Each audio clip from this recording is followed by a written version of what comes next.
Scheme 33 बहुत famous है, scheme 42 भी फेमस है, 45 भी। तो दरमियान के नंबर कहाँ गए सारे? केडीए स्कीम बंद तो है। मेरे हिसाब से कराची है ना 60% अभी भी वैकेंट है। जो दिखता है वो बिकता है। हमारी आबाद पूरी खिलाफ है, बेरिया के खिलाफ है, मलिक रियाज के खिलाफ है, इनके काम से खिलाफ है। क्या हमारे पास डॉक्यूमेंटेशन में कोई मसाइल हैं कि जजेस फैसला क्यों नहीं कर पाते टाइम पे? यहाँ तो ना ब्रोकर एजेंट क्वालिफाइड उसका है लाइसेंस नहीं है और और बिल्डर का ना भी कोई ना लाइसेंस बिल्डर। मैं आपको कहता हूँ कि सुपर हाईवे पे 2 एकड़ जमीन आई है, नहीं। जी आपको सवालात क्या करने हैं यही नहीं बिल्कुल मालूम, बिल्कुल। यही नहीं ये नहीं मालूम। मालूम। अब तो अब मेरी स्वाबदी है ना कि मैं आपको कितना बेवकूफ़ बना सकता हूँ। ज़मीन खरीदने का तरीका क्या है, बेचने का क्या तरीका है, और अगर कोई काबिज होता है तो उसके लिए मुझे किसका दरवाज़ा कहाँ जाना है? खटखटाना चाहिए। क्यों नहीं पाकिस्तान के अंदर एक लैंड बैंक बना लेते आप? और मैं लैंड जिसको बिल्डर को चाहिए, मुझे भी चाहिए होगी, मैं उस बैंक से लैंड लूंगा, एक लैंड बैंक जैसा डेवलप कर लें कोई। तो क्या कोई सिस्टम सेंट्रलाइज नहीं हो सकता ओ तमाम? खुदा के लिए नहीं हो सकता। नवेद साहब।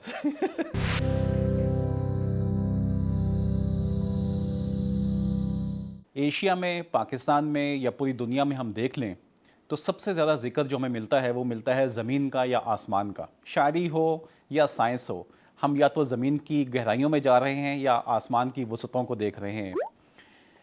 पाकिस्तान के अंदर जब कोई बच्चा पैदा होता है तो हर माँ की ख्वाहिश होती है एक चांद सी बहू और अपना घर। तो जब घर की बात आती है, ज़मीन की बात आती है, तो एक इतना संजीदा मामला हमारे सामने खड़ा हो जाता है जिसको जांचना, जिसको देखना हम में से हर एक के लिए बहुत ज़रूरी है। आज हम आपकी मुलाकात करवा रहे हैं एक ऐसी शख्सियत से जो ना सिर्फ कराची बल्कि पूरे पाकिस्तान की ज़मीन के मामलात को लेकर एक इंतहाई मायनाज शख्सियत, इतना वसी उनका मुतालिया, इतना ज़्यादा उनका एक्सपीरियंस ज़मीन के तमाम पेचीदा मामलात के ऊपर कि मैं तो उनका फ़ैन हूँ और हमेशा उनसे कंसल्टेशन के लिए कांटेक्ट करता हूँ। आज हमें टाइम मिला। अपनी कंपनी रन कर रहे हैं शेखानी प्राइवेट लिमिटेड के नाम से। आबाद के मेंबर हैं गुज़िश्ता 30 साल से। ज़मीन की ट्रेडिंग के मामलात के ऊपर जितनी ग्रिप इन साहब की है, मेरा नहीं ख्याल कि कोई और शख्सियत इस वक्त कराची के अंदर मौजूद है। तो आइए मिलते हैं जुनैद शेखानी साहब से। अस्सलाम वालेकुम सर, वालेकुम बहुत शुक्रिया अस्सलाम। आपने वक्त निकाला हमारे लिए, आपकी बहुत मेहरबानी। और आई होप कि आज हम बहुत ज़्यादा इंफॉर्मेटिव किस्म की गुफ्तगू करेंगे और बहुत से ऐसे सवालात के जवाब जो मेरे जहन में भी हैं और लोग भी पूछते रहते हैं हमसे, उनके जवाब हम आपसे चाहेंगे। लेकिन सर मैं शुरू में ये जानना चाहता हूँ कि थोड़ा सा अपना एक आगाज़ बता दीजिए, ये सफ़र किस तरह से शुरू हुआ ज़िंदगी का, थोड़ा सा तारुफ हो जाए। तो पहले तो आपका बहुत शुक्रिया, आपकी टीम का भी शुक्रिया कि आपने इस काबिल समझा। मैं बेसिकली सखर से ताल्लुक़ रखता हूँ। मैं 1963 में की मेरी पैदाइश है माशाल्लाह। और उसके बाद मैं 77 में हैदराबाद आ गया, क्योंकि सखर में रहने की वजह से मुझे सिंधी ज़बान पे बोलने पे, लिखने पे और सब पे उबूर हासिल था। तो इसी तरीके से हम हैदराबाद में आ गए और हैदराबाद में भी क्या कहते हैं, जब मैं 17 साल का था तो वहाँ पे मैं सखर से 5 क्लास से पास करके आया था। अच्छा, प्राइमरी के बाद आप फिर प्राइमरी के हैदराबाद बाद आ मैं गए? हैदराबाद आ गया था 77 में। फिर वहाँ से मैंने हैदराबाद से सिंध यूनिवर्सिटी से MA LLB किया। अच्छा माशाल्लाह। MA इकनॉमिक्स किया। एम इकोनॉमिक्स किया आपने जी सिंध हाँ, यूनिवर्सिटी से? जी जी जी, और अच्छा, उस LLB किया ज़माने में? उस ज़माने में। माशाल्लाह। और फिर 92 के अंदर मैं कराची आ गया। ज़बरदस्त। सर 92 का कराची थोड़ा सा बताएंगे कि 92 का कराची तो बहुत ही पूरा शोभ कराची था पाकिस्तान का, बहुत से एक सियासी नशेब व फराज से चीज़ें गुजर रही थी कराची के अंदर। तो आपका एक्सपीरियंस कैसा रहा? आते साथ आपने कोई जॉब की या आपने कोई बिज़नेस स्टार्ट किया? नहीं, बेसिकली क्या था कि मैं जब 92 में अपनी तालीम कंप्लीट करके कराची आया तो मैं किसी रोज़गार के सिलसिले में ही आया था अच्छा माशाल्लाह। कि कोई जॉब करूं या छोटा मोटा काम करूं। तो इत्तेफाक से तो नहीं कहेंगे, मगर हमारा ख़ानदानी एक ये रियल इस्टेट से बहुत गहरा वाबस्तगी है। मेरे अंकल हैं अबू बकर शेखानी। बहुत बड़ा नाम है सर रियल एस्टेट की दुनिया के अंदर, जो लोग जानते हैं वो बकर शेखानी साहब का। वो मेरे चचा हैं, अंकल हैं, माशाल्लाह। और अभी तो इस दुनिया से रुखसत जी हो बिल्कुल। गए हैं। अल्लाह ताला उनको अल्लाह उनको जन्नत जन्नत नसीब नसीब करे। करे। तो उनकी मेमन स्टेट एजेंसी के नाम से और राबिया के नाम से और उमैमा कंस्ट्रक्शन कंपनी के नाम से, मेमन रियल इस्टेट के नाम से ये कारोबार करते थे रियल इस्टेट रियल का। एस्टेट के। जी। तो मैं अपनी रोज़गार के लिए इधर उधर देख रहा था, तो मैंने स्टडी किया, तो हमारा इत्तेफाक से पूरा शेखानी फैमिली, मेरा नाम जुनैद शेखानी है, तो शेखानी फैमिली पूरी रियल इस्टेट से वाबस्ती है। बिल्कुल ऐसा। कोई बंगले बेच रहा है, कोई प्लॉट बेच रहा है, कोई फ्लैट बेच रहा है, कोई ज़मीन बेच रहा है, कोई बना रहा है, कंस्ट्रक्शन कर रहा है। तो मैंने कहा कि ऐसा मैं क्या काम करूं। मुझे 2-3 मेरे कज़नों ने कहा कि आप इस फील्ड में आएँ। तो मैंने कहा ऐसा क्या काम किया जाए जिससे एक मोनोपोली भी हो और इंफरादियत भी हो। तो मैंने आपसे पहले भी जिक्र किया कि मुझे सिंधी लैंग्वेज पे सिंधी लैंग्वेज को माशाल्लाह बड़ा हासिल वो था। असर है। तो मैंने सब जगह स्टडी करने के बाद मैं उस वक्त, सच्ची बात है, फार्म 2 क्या है, फार्म 7 क्या है, फार्म अलीफ क्या है, बे क्या है, 6 क्या है, ये मेरे से ना इल्म था। तो वो सिंधी ज़बान में होता था। तो मेरे अंकल कोई ज़मीन खरीदते थे या कुछ बातें होती थी तो वो मुझे पेपर देते तो मैं पढ़ता था। सही। तो वो सिंधी में टक टक मैं पढ़ लेता था। तो एक दफ़ा मेरे अंकल ने एक डील की किसी बिल्डर से। तो इतवक्त से मेरे एक मामू हैं, उन्होंने मुझे कहा कि ये डील आप कंप्लीट करा सकते हैं। ठीक है। तो वो जितनी भी डील होती थी तो उसकी फ़ोटो कापियाँ रख के मैं देखता था। सही। तो उसमें तो कोई कमीशन वमीशन तो मिला नहीं। और ये एक अच्छा हुआ कि तजुर्बा मिल गया। तजर्बा बहुत मिल गया। तजर्बा ऐसा मिला कि मैं आपको बता नहीं सकता। माशाल्लाह। तो मैंने उस चीज़ को मद्देनज़र रखते हुए उसी वक्त मैंने सोचा क्यों ना मैं ज़मीनों का ओपन लैंड का काम करूं। माशाल्लाह। तो मैंने कराची की ओपन लैंड का काम करने के लिए हमारे यानी मेरे अंकल की दोस्त है आगा बदर साहब, IBI के नाम से, उन्होंने मुझे, मैं उनके पास गया, उनका कोई प्रोजेक्ट कर रहे थे मेरे अंकल सुरजानी टाउन में, अच्छा। गुलिस्तान काजिम के नाम से। ठीक है। तो उन्होंने मुझे कहा कि अगर आपको ये काम सीखना है, करना है, तो उस वक्त मोहसिन हक्कानी साहब होते थे DC वेस्ट। अच्छा। तो वहाँ पे उन्होंने कहा कि ये मेरा काम है, आप जुनैद भाई ये काम वहाँ पे करो। उससे सच्ची मैं बात बताऊँ, उन्होंने मुझे 5,000 रुपये तनख्वाह, शायद मेरे अंकल की वजह से, या मैं MA LLB था, या मुझे सिंधी आती थी। ये 92 की बात कर रहे हैं ये मैं 92 की बात कर रहा हूँ। तो मैंने वहाँ पे जॉब की और मुझे कहा कि आप ये पेपर जाके वेस्ट में ये करा के आए। जब मैं वहाँ जाता था तो एक सुपरवाइज़र होता था मोहम्मद अली अहमद। वो बेचारा काम बहुत होता था तो वो कहता था, मैंने कहा मैं लिख दूँ, तो मैं लिखता था फार्म 7 पे सिंधी। तो वो कहता यार तेरी राइटिंग बहुत अच्छी है। फिर मैं बात भी करता था उनसे काम।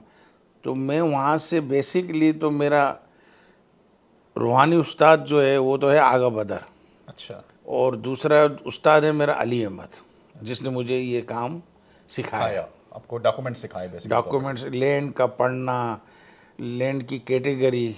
मैं फिर इससे मैंने कहा कि यार मैं इस तरीके से नहीं, मैं ये काम कैसे करूं। तो फिर वो मुझे बताता गया कि देखो ये है यानी पूरा सिंध है, जी जी। प्रोविंस है। मैंने कहा ठीक है। तो इसने कहा उस वक्त ने 23 डिस्ट्रिक्ट हुआ करते थे पूरे सिंध के। अब 29 डिस्ट्रिक्ट हो गए, 29। फिर मुझसे कहता था अब के तालका डिस्ट्रिक्ट, तो मैं समझा, तालका मैं उस वक्त नहीं समझा, जिसे पंजाब में तहसील भी बोलते सर हैं। इस पे हम डिटेल से आते हैं। मैं आपसे ये जानना चाहूँगा, ओपन लैंड से शायद अब लोगों के जहन में ये आता है कि एक ज़मीन जो खाली पड़ी हुई है, पता नहीं वो स्टेट की है या किसी पब्लिक प्रॉपर्टी होती है, वो क्या होती है, ओपन लैंड की डेफिनेशन क्या है। मैं आपसे ये जानना चाहूँगा कि 1947 के अंदर जब पाकिस्तान बना तो हमने लैंड के ऊपर काम करना शुरू किया, तो बोर्ड ऑफ रेवेन्यू हमने बनाया। तो ये फेडरल लेवल से पहले यहाँ तक बताइए कि ये डिस्ट्रीब्यूशन किस तरह से होती है ज़मीन की। तो पूरी ज़मीन जो है वो स्टेट ओन करती है। नहीं, ये ऐसा था कि कोलोनाइजेशन एक्ट 1912 का एक एक्ट है। ठीक है जब ये पाकिस्तान बना जी। उस वक्त यहाँ के जो लैंड होल्डर थे वो यहाँ से वहाँ चले गए, इंडिया। कुछ गए होंगे, कुछ माइग्रेट कर गए, कुछ रह माइग्रेट, गए, कुछ रह गए, और कुछ इंडिया से यहाँ पे आ गए। यहाँ पे आ गए। तो उस वक्त क्या था कि वो क्लेम, दोनों ने क्लेम फॉर्म दोनों किए के होंगे, क्लेम यहाँ से का जाने क्या वालों ने इंडिया में दिए होंगे, क्लेम किया उन्होंने इंडिया में और पाकिस्तान में। पाकिस्तान में। 1967 के अंदर के नोटिफिकेशन के मुताबिक एक वहाँ पे उन्होंने 47 से 67 के कि अब इसके बाद कोई भी ज़मीन जो है जो क्लेम है वो ये क्लेम को ख़त्म करने के बाद जो जितनी भी प्रॉपर्टी वो एवीक्यू प्रॉपर्टी और जिसे हम एम्यूनिटी कहते हैं उसको पिंजरापुर प्रॉपर्टी ठीक है। करके एक एवीक्यू ट्रस्ट बना दिया गया। ठीक है। और उसके पास ये सारी ये ज़मीन 60s में बना, 67 में 67 में अयूब खान दौर में। अयूब खान के दौर में। तो उससे पहले क्या होता था 20 साल, पिछले 20 साल? वो क्लेम की रद्दो बदली होती थी कि अच्छा। क्लेम मिलना, वो भी जब भी 60 ठीक है। वो मेरे ख्याल में तो 47 में तो मैं पैदा, मैं तो 63 में, तीन बताया आपने। तो वो मेरे ख्याल में तो यही था कि वो इदारा था Board of प्रॉपर्टी, Revenue, अच्छा, AVQ property। एवीक्यू प्रॉपर्टी। ठीक है। तो वो क्लेम की हद तक तो चीज़ें चलती रही आपस में। चलती रही, मगर उसको फिर झूठे क्लेम करने लगे लोग सही है। कि भाई कोई इंडिया चला जाता था, आना जाना आसान था, तो वहाँ वो किसी पकड़ लेता था किसी को कि भाई तेरा ये, तो वो लिख के दे देता था, तो यहाँ पे फिर अजी आगे क्लेम यहाँ वापस उतनी ज़मीन ले ली आपने। वहाँ वाले यहाँ आते थे, यहाँ से लेके चले जाते इसी थे। से एक सवाल और निकलता है, ये जो जागीरदारी निज़ाम है, फ्यूडलिज्म जो है, ये इंडिया ने तो इस पर काबू पा लिया, उतना ज़्यादा मसाइल वहाँ नहीं हुए। हमारे यहाँ ये मसले रहे, ज़मीनें मुरब्बों की शक्ल में और एकड़ों की शक्ल में रहीं और ये चलती रहीं और फिर ये सियासत का हिस्सा भी बनी, ये सब चीज़ें। तो ये जो ज़मीनें रहीं अंग्रेज़ के दौर से, ये एज इट इज़ उनके पास रहीं, गवर्नमेंट ऑफ पाकिस्तान ने वापस कभी नहीं ली उनसे? ये जो जागीरदारों को जो ज़मीनें अंग्रेज़ों ने दी थी, जागीरें, नहीं ली, नहीं ली इसलिए कि उनके नाम थी। तो हमने लैंड रिफॉर्म्स नहीं की, हमने लैंड इस तरह से हमने नहीं की। इस तरीके से नहीं की। वो तो लैंड अगर किसी ने मुझे दी है, गिफ्ट में दी है, किसी ने खरीदी है, तो वो उनके पास है। उस वक्त तो मैं आपको बताऊं, नादरन बाईपास पे ज़मीन की उस वक्त कीमत, जब मैं इस फील्ड में आया तो लाख रुपए एकड़ थी। 92 की बात कर 92, आज 10 करोड़ रुपए एकड़ है। मगर बोर्ड ऑफ रेवेन्यू जब अलाट करता है तो इसकी कैटेगरी होती है A1, A, B, C। बिल्कुल। तो उसके पर एकड़ के रेट अलग है। फेडरल बोर्ड FBR जी। उसके रेट अलग है। अच्छा, एक फेडरल बोर्ड ज़मीन देता है, उसके नहीं, FBR तो कहता है कि आपको A1 कैटेगरी की लैंड मिली है, तो वो कहते हैं कि हम इससे सेटिस्फाई नहीं है, जिसे हम DC वैल्यू कहते हैं। जी बिल्कुल। अब वो DC वैल्यू और FBR कहती थी कि आपकी फिजिबिलिटी इतनी बनती है तो ये लैंड की वैल्यू ये होनी चाहिए। ठीक है। तो कुछ अरसे पहले हम आबाद के हमारे चेयरमैन हैं मोहसिन शेखानी साहब, मेरे कज़न भी है, तो उनकी और एक अपने काविशों से और मेहनत से, और उनकी टीम है पूरी बाकायदा, तो उससे FBR वालों से ये तय हुआ कि भाई इस कीमत पे, यानी इस जगह की ये कीमत होगी, इस पे सेल डीड होगी। ठीक है। चाहे मैंने 1 करोड़ रुपए एकड़ ज़मीन ली बोर्ड ऑफ रेवेन्यू से, ठीक है। मगर FBR में 1.5 करोड़ रुपए है। ठीक है। सही, दोनों इदारे तो गवर्नमेंट के है ना, FBR भी गवर्नमेंट है, मगर वो इदारा फेडरल का है। अच्छा, ठीक है, एक सूबाई है, एक प्रोविंस है। प्रोविंस है। ठीक है। तो 18 अमेंडमेंट की वजह से वो अपनी जगह पे सही है, अपने पावर इस्तेमाल कर रहा है।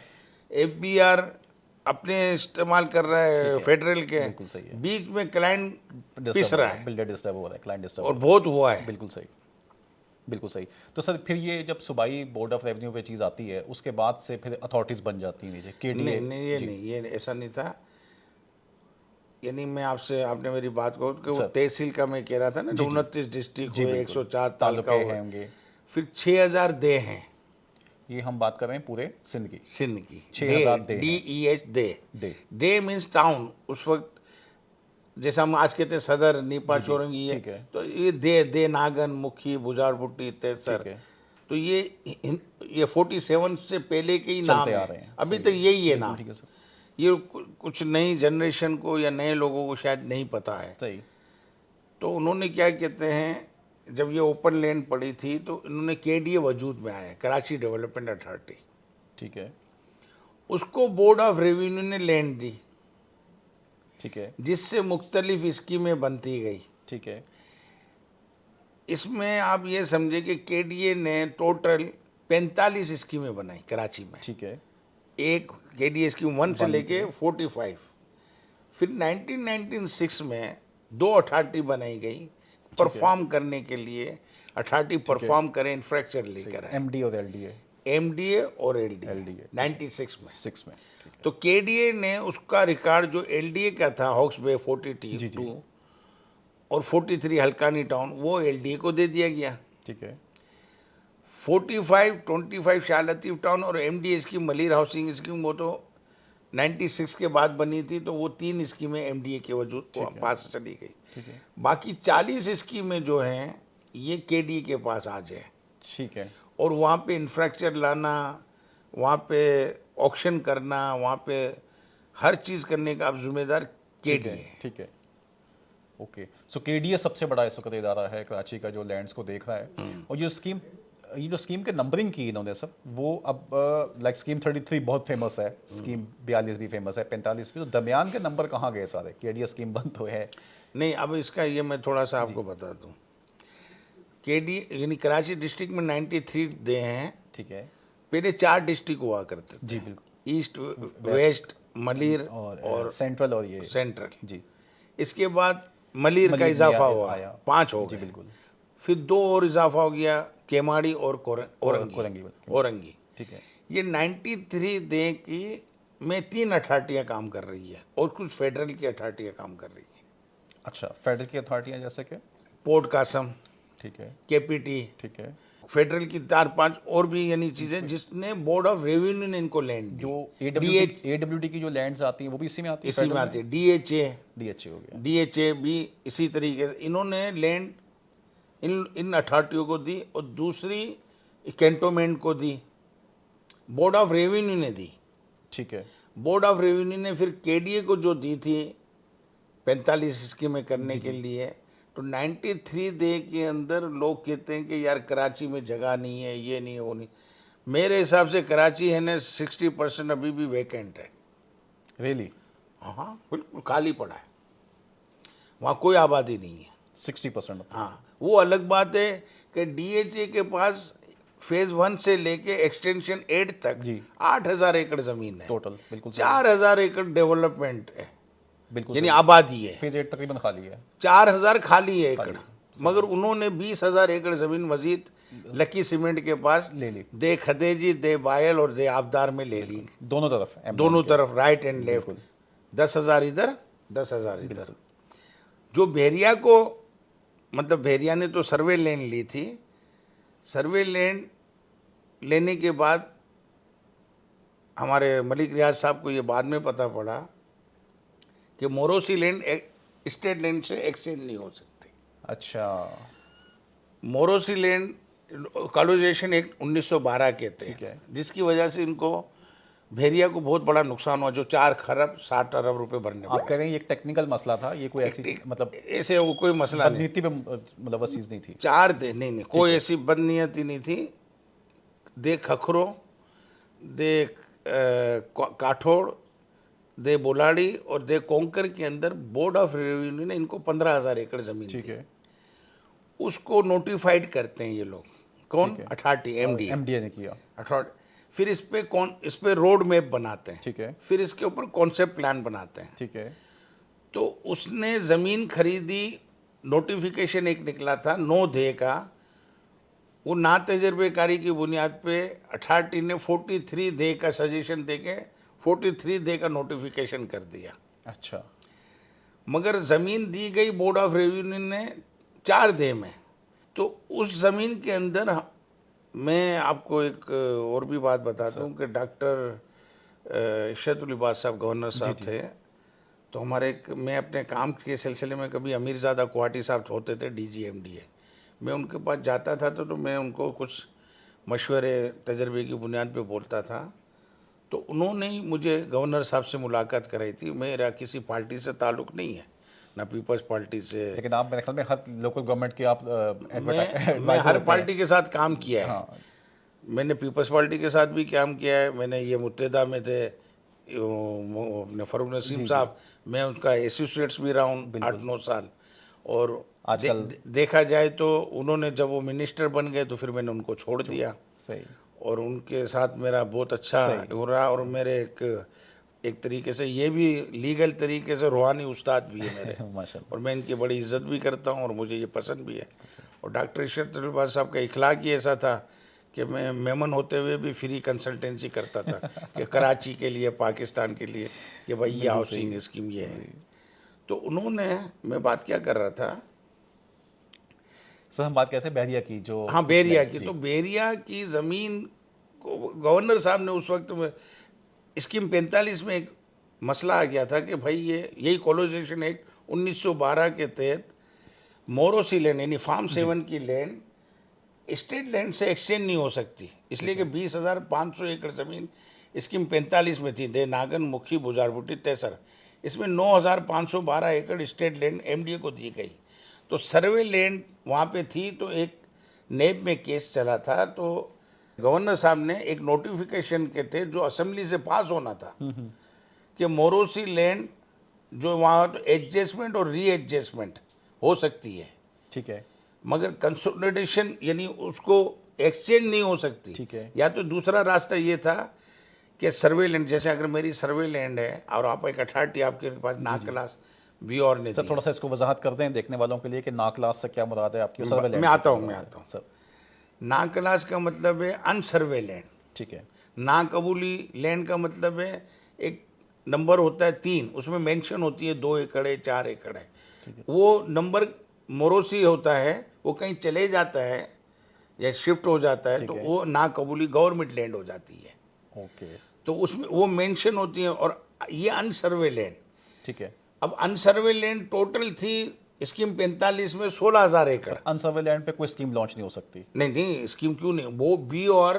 अथॉरिटी को देगा, अथॉरिटी को देगा, सही है। अथॉरिटी कर सकती है। अथॉरिटी फिर क्या करती है, नो लॉस नो प्रॉफिट पे मुशर्रफ साहब ने 63 टाउन तेसर की टाउन स्कीम लॉन्च की, किया, और फिर इसके अंदर जो एफएल साइड होती है या कमर्शियल, उसको ऑक्शन करके वहाँ पे बिजली पानी गैस रोड वगैरह का इंफ्रास्ट्रक्चर लाया जाता है। वो अलग बात है कि अथॉरिटी वाले उस ऑक्शन किए हुए पैसे को कहीं और लगा देते हैं, सही, तो वो इंफ्रास्ट्रक्चर नहीं आया। आज 1980 से स्कीम 45 है, मगर वो आज तक है ना गैस है ना पानी है ना बिजली है।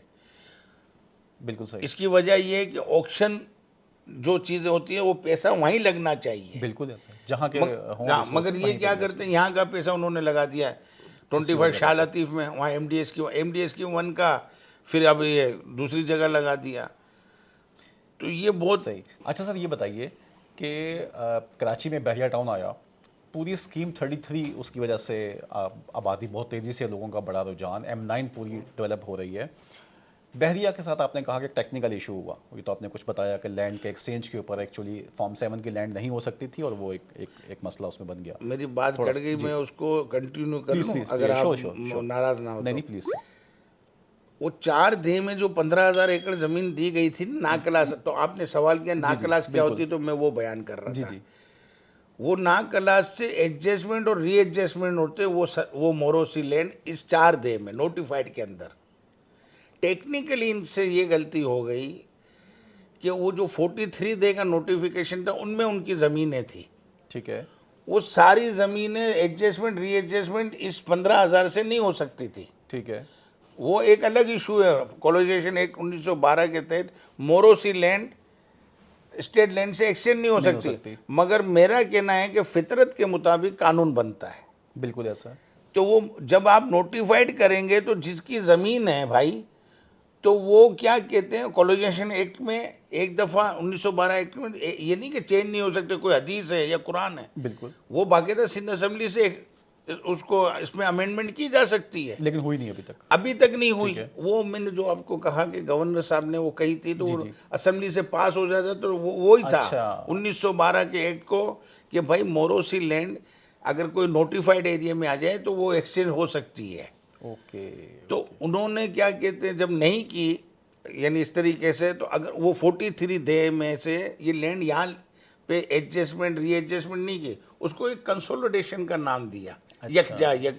अरे भाई, मुझे आप ये 4 कमरे अलाट कर रहे हैं, इस 4 कमरों में मैं कहीं भी बाथरूम बनाऊं, कहीं भी मैं किचन बनाऊं, कहीं भी स्टडी रूम बिल्कुल बनाऊं, सही है। मगर मैं क्या कहते हैं बराबर वाले रूम में बनाऊंगा तो आप कहेंगे कि शेखानी साहब आप हदूद से इसमें बात बनाए नहीं ना ये कर रहे 4 हैं। कमरों में। बिल्कुल, तो इसी तरीके से नोटिफाइड 4 देह थे, तो बाहर आउट ऑफ दे की ज़मीन यहाँ कैसे लेकर आप आ गए, तो वो इशू आ गया लैंड वैल्यू का जो आप मुझसे बार बार लेकिन पूछ इसमें रहे मुझे हैं। याद पड़ता है कि सुप्रीम कोर्ट ने अपने फैसले में एक पंजाब का कोई केस उठाया था, रिसेंट कोई टेक्सटाइल मिल थी जिसकी लैंड को ऐसे एक्सचेंज हुई थी उसके साथ, तो उसको रेफरेंस बनाया गया था उसको, लेकिन कोर्ट ने उसको भी नहीं माना। वो कॉलोनाइजेशन एक्ट कोई सिर्फ सिंध में नहीं लगता, नेशन पूरे कॉलोनाइजेशन पाकिस्तान एक्ट पे 1912 पूरे पाकिस्तान पाकिस्तान पे पे लागू लगेगा। होता है। बिल्कुल सही है। आप बात समझे, तो उस इसलिए नहीं माना गया, बड़े बड़े सही। वकील खरीदे गए। अगर मुझसे कहा जाता जी, उस वक्त कि शेखानी साहब आपकी क्या राय मशावरत क्या है है आपकी? बिल्कुल। या आपकी राय क्या है, तो मैं क्या करता, मैं ये जो 15,000 एकड़ 4 देह में ज़मीन दी गई थी, मैं कहता कि 43 देह में 500-500 एकड़ तो थी ना, 1,000 एकड़, आप 43,000 एकड़ ज़मीन अलाट कर दें एमडीए को। अच्छा। आपको ये बता दूं कि 93 डे में से 53 डे का लैंड कंट्रोल और प्लानिंग कंट्रोल बाय नोटिफिकेशन कहते हैं एमडीए के पास है। ठीक है। तो वो 43 डे एमडीए की लैंड कंट्रोल था, प्लानिंग कंट्रोल नहीं था। सही है। प्लानिंग कंट्रोल 4 एकड़ 4 देहों में था, मगर ये कहते हैं कि हम मास्टर प्लान फेज 1 फेज 2 बना रहे हैं। बिल्कुल ठीक है। वो तो उन्होंने सही किया। तो हम क्या कहते हैं, जो स्टेट में ज़मीनें यहाँ पड़ी है, तो हम इन 4 देहों में हम एडजस्टमेंट या रीएडजस्टमेंट करेंगे, ताकि यहाँ पे कच्ची आबादी बन रही है, गोड बन रहे हैं, कब्जे हो रहे हैं, तो ये ना हो। इसलिए हम, तो मैं समझता हूँ सुप्रीम कोर्ट के पास कोई रास्ता, कोई वो नहीं होता, इसलिए कि फितरत के मुताबिक कानून है। बिल्कुल ठीक है। तो यूं बहरिया टाउन के जो वकला थे बड़े बड़े, करोड़ों, 5 करोड़, ये किसी ने लॉजिक 10 उनको नहीं मिल करोड़, सकी। मुझ जैसे वो वकील को, मेमन को अगर 1 करोड़ रुपए की भी फीस देते तो मैं शायद बता नहीं देता सर, कि भाई, माशाल्लाह जितना आपका एक्सपीरियंस है और जितना बैरिया टाउन ने खर्चा किया है उस पूरे मैं तो कहता हूँ, मैं तो कहता हूँ मलिक रियाज साहब को मेरी भी जिंदगी लग जाए, उसके बावजूद पेनल्टी ली डिलीवर है किया। उन्होंने। भाई यहाँ तो कहते हैं ना, जो दिखता है वो बिकता है। हमारी आबाद पूरी खिलाफ है, बेरिया के खिलाफ है, मलिक रियाज के खिलाफ है, इनके काम से खिलाफ है।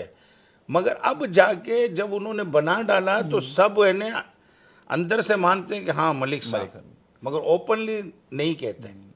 एटलीस्ट कराची के लिए एक उन्होंने एक रोल मॉडल बना दिया और रोल मॉडल भाई, सोसाइटी मेरा फॉलो करेगी। इस फील्ड से 30 साल का वाबस्तगी। मैं इस्लामाबाद जिंदगी में 3 बार गया हूँगा, लाहौर, इधर पंजाब सरहद में, बलूचिस्तान में 2 या 3 बार, मगर मैं सिंध में तो घुमा हूँ ना, और कराची में मैं 30 साल से, और हर बिल्डर डेवलपर से मैं वाबस्ता।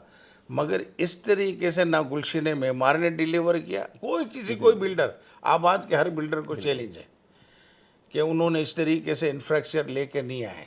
लेकिन अब करना पड़ेगा, अब करेंगे मेरे ख्याल में। सर हमने बात कर रहे थे कोर्ट की।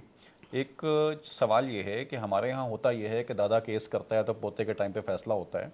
मुझे याद पड़ता है कि नवाज शरीफ साहब अभी कुछ अर्सा पहले एक सुप्रीम, जब वो पाकिस्तान में थे, एक केस में उनकी पेशी हुई सुप्रीम कोर्ट के अंदर। तो वो केस एक्चुअली पाकपतन की कोई ज़मीन थी, औकाफ की, उसका वो कोई केस था। और वो चलते चलते कोई नवाज शरीफ साहब जब चीफ मिनिस्टर थे उस टाइम पे उन्होंने उस पर साइन किए थे, पंजाब के 80s की बात है ये। और जब वो प्राइम मिनिस्टर बन के जेल में बैठे हुए हैं उस टाइम पे उनकी पेशी हो रही है, 2014, 15, 16 का कोई टाइम है। और वो कहते हैं मुझे तो अब याद ही नहीं है। तो ये जो मसाइल हैं कोर्ट के पास, ये डाटा, क्या हमारा पटवार सिस्टम इस किस्म का है, क्या हमारे पास डॉक्यूमेंटेशन में कोई मसाइल हैं कि जजेस फैसला क्यों नहीं कर पाते टाइम पे, स्पेशली प्रॉपर्टी के मसाइल? बड़ा अच्छा सवाल किया, बड़ा अच्छा सवाल किया भाई, मेरा दिल खुश कर दिया आपने। असल में क्या है, माजरत के साथ आबाद वाले के तमाम मेम्बरान के साथ, उनको पता है कि इनकी मदर एंट्री नहीं है लैंड की, तब भी वो लैंड खरीदते हैं। सही। तो आपको जो आप सिर्फ साइन करके आपको करोड़ रुपए, अरबों रुपए मिल रहे हो, चाहे वो एवीक्यू प्रॉपर्टी हो, ठीक है, या वो ट्रस्ट हो, वो औकाफ हो, वो गोट की ज़मीन हो, वो इरिगेशन की ज़मीन हो, वो नहरी नदी नाले की ज़मीन हो, शामलात की लैंड, शमलात की आपने साइन करने में कितनी देर लगनी है? फिर तो उसको वो यही बोलेंगे ना, जैसे नवाज शरीफ ने बोला मुझे याद नहीं है। जी बिल्कुल, क्योंकि 20-25 साल पुरानी बात है। मुझे याद नहीं है भाई, बन गया। तो यहाँ पे ये मसला है कि जो खरीदार है, असल में बिल्डर डेवलपर दुबई में जैसे क्वालिफाइड होता है, अमेरिका में, लंदन में, यहाँ तो ना ब्रोकर एजेंट क्वालिफाइड है, उसका लाइसेंस नहीं है, और ना बिल्डर डेवलपर। और जो बिल्डर डेवलपर यहाँ पे क्वालिफाइड है जी, वो ये काम नहीं करते। सही, जो काम अनक्वालिफाइड करता है, पैसे आने से अकल नहीं आ जाती बिल्कुल सही है। या कोई इल्म नहीं आ जाता। भाई मेरे दादा अगर बिल्डर डेवलपर थे और मैं बाहर से पढ़कर आया सही, तो मेरा तो ये काम था ही नहीं। बिल्कुल सही। तो पहले तो मैं इस ज़मीन को, जो आज सवालात मुझसे कर रहे हैं, तो वो अगर ये बिल्डर हजरात के जिनके बच्चे हैं उनको तो ये क्लासें दिलाई जाए कि Exactly. ना क्लास क्या है, ना कबूली क्या है, एवीक्यू प्रॉपर्टी क्या है, वाईचाई क्या है, बारानी क्या है, शिफ्टिंग क्या है, क्लेम क्या है, पोल्ट्री स्टेट क्या है, रेजिडेंशियल क्या है, इंडस्ट्रियल क्या है, अथॉरिटी क्या है, केडीए क्या है, एमडीए क्या है, एलडीए क्या है, एसडीए क्या है, एचडीए क्या है, दूसरा डीएचए क्या है, फिर ये साइड इंडस्ट्रियल स्टेट है वो क्या है, केपीटी क्या है, पोर्ट कासम क्या है, ये नेशनल हाईवे अथॉरिटी क्या है, M9। ये तो नहीं बस आप कुर्सी पे बिठाया बच्चे को और बच्चा समझा कि मैं सौदा कर रहा हूँ, सौदा बदली हो कर रहा रही हूँ, है, बिल्डर बस ठीक है, डेवलपर ये वो और फिर थर्ड पार्टी इंटरेस्ट बीच में आ जाता है, वहाँ बदले वो के सब पैसे आ ये- जाते हैं, फिर उसके बाद चीज़ें खराब हो जिसमें जाती हैं। हमारी फैमिली के अंदर तो यानी हम चाहें तो हम बहुत बड़े बड़े काम कर सकते हैं, मगर वो आखिर में जब आके मुझसे पूछते हैं तो वो कहते हैं कि भाई ये जुनैद तो हमें काम ही नहीं करने देता कोई। तो मैं जो काम मैं नहीं कर रहा, सीधा रास्ता जो दिखाते मुझे काम आता है वो काम मैं नहीं कर रहा, मैं आपसे क्यों कहूँगा। मेरा एक ही बेटा है जो मैनचेस्टर से मास्टर करके आया अकाउंटिंग में। हैं माशाल्लाह। तो एक ज़मीन जो मेरे पास एक प्लॉट पड़ा हुआ था, मैंने कहा भाई ये इसकी कंसेशन कर, सही मैंने है, उसे बस, वरना तो मैं तो लैंड ट्रेडिंग करता हूँ, बिल्कुल सही। लैंड की कंसल्टेंसी भी करता हूँ। इस फील्ड में इसलिए लेकर नहीं आया कि वो उसकी समझ से बालातर होता। सर एक चीज़ मुझे इससे बताइएगा कि नौजवान नस्ल इस तरफ नहीं आ रही, इसकी क्या एक वजह ये नहीं है कि हमारे लैंड की डॉक्यूमेंट्स हैं वो आज तक सिंधी ज़ुबान में चलते चले जा रहे हैं? ये आप नहीं, ये आप, ये भी अच्छा सवाल किया आपने। मैं बखुदा यकीन करूँ, मेरा किसी पार्टी से ताल्लुक़ नहीं है।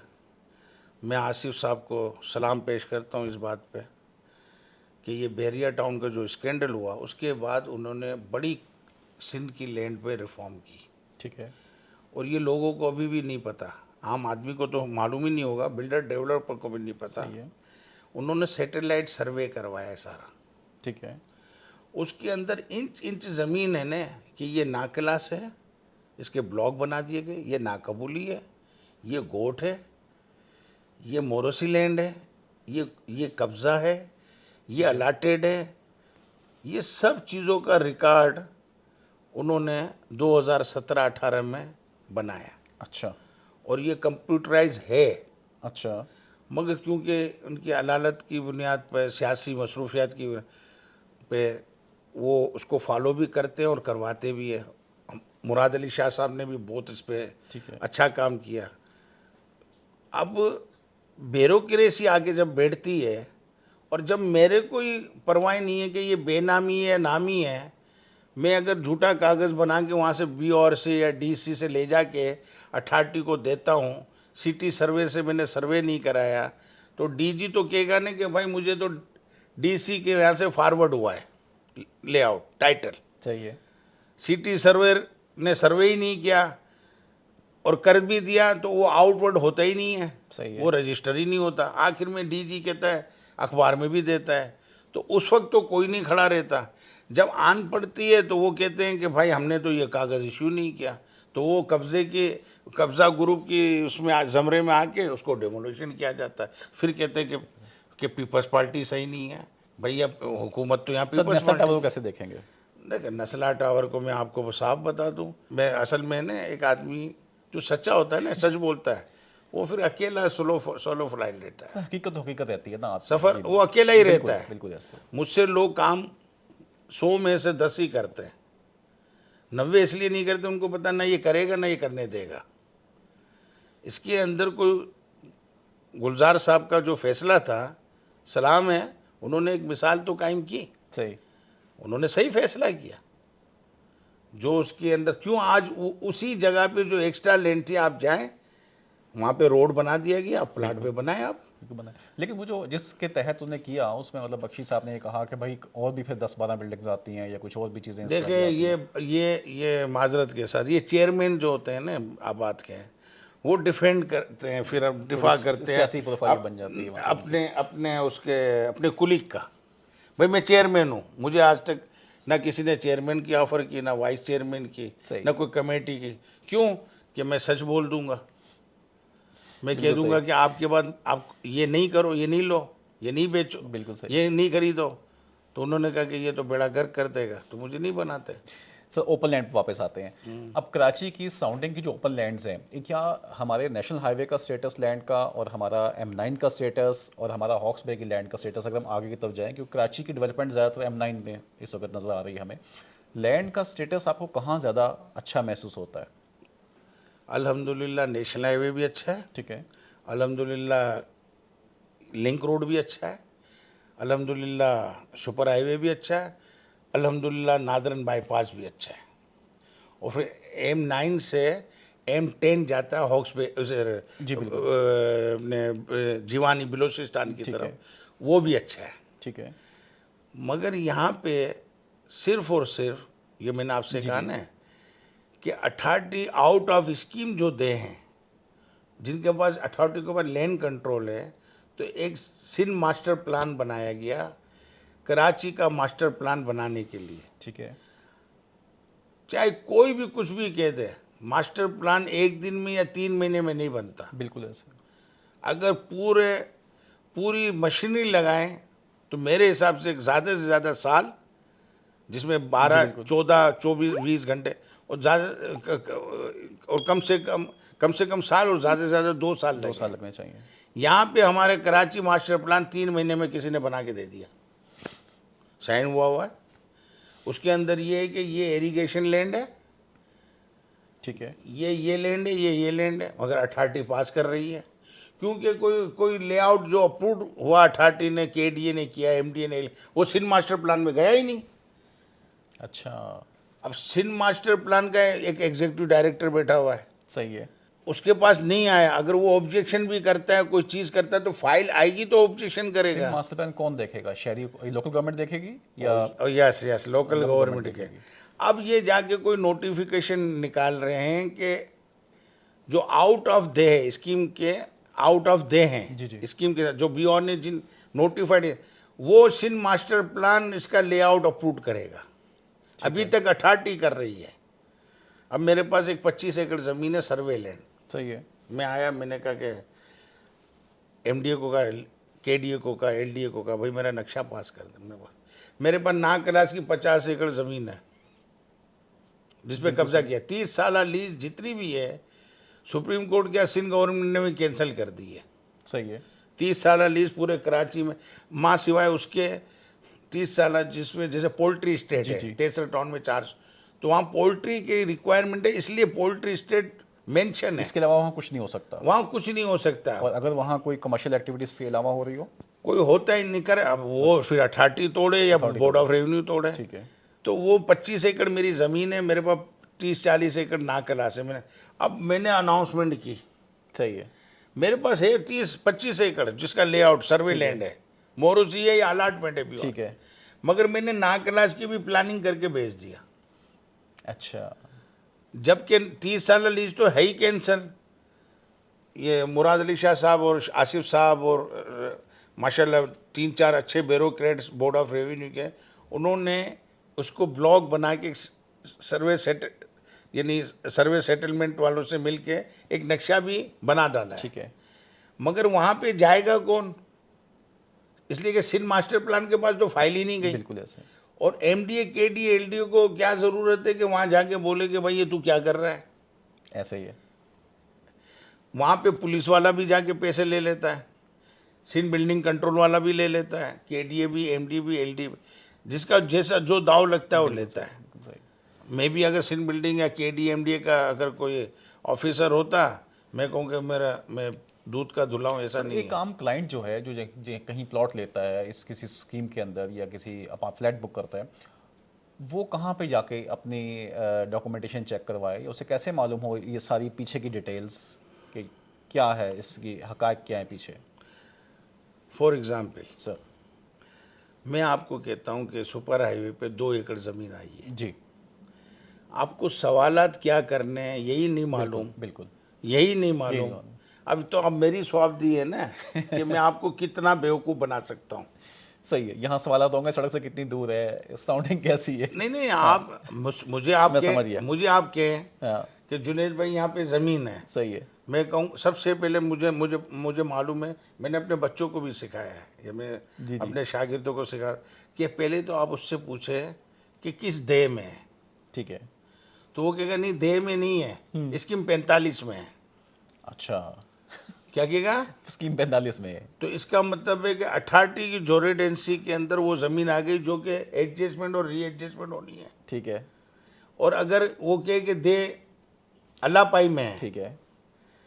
तो मैं कहूँगा अच्छा ठीक है। मैं कहूँगा कि अलाटमेंट है या सर्वे लैंड है, तो वो कहेगा अलॉटमेंट है। तो मैं कहूँगा कि अच्छा भाई ये तू इसका इसके तमाम डॉक्यूमेंट्स दे। सही है। तो सबसे पहले भाई एप्लीकेशन लिखी जाती है सीएम को, सीएम सीनियर मेंबर को देता है, सीनियर मेंबर एलयू को देता है, एलयू डीसी को देता है, डीसी एसी मुख्तियारकार पटवारी पटवारी के पास। एविबिलिटी देता है। ठीक है। एविबिलिटी देने के बाद ये एक समरी बनाता है बोर्ड ऑफ रेवेन्यू का एलयू, ठीक है। और वो सीएम को पुटअप करता है। वो कहता है पैरा 7 अप्रूव्ड अलाटमेंट। ठीक है।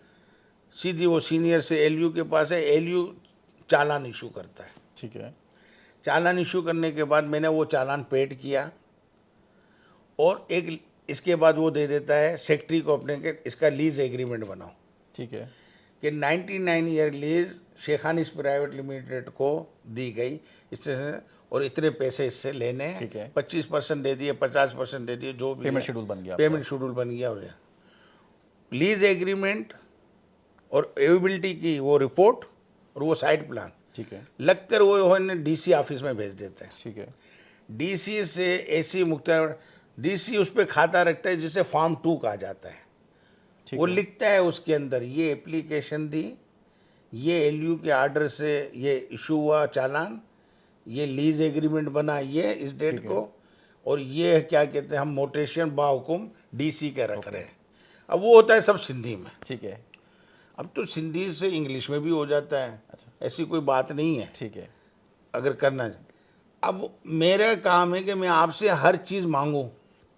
आप कहोगे भाई मैंने कहा आपने मुझे ने एविबिलिटी भी दे दी, साइट प्लान भी दे दिया, हैंडिंग और टेकिंग ओवर भी दे दी, फॉर्म 2 और चालान भी दे दिया। अब कभी कभी चालान है ना सिर्फ थप्पा लगा हुआ होता है और सारा काम हो जाता है।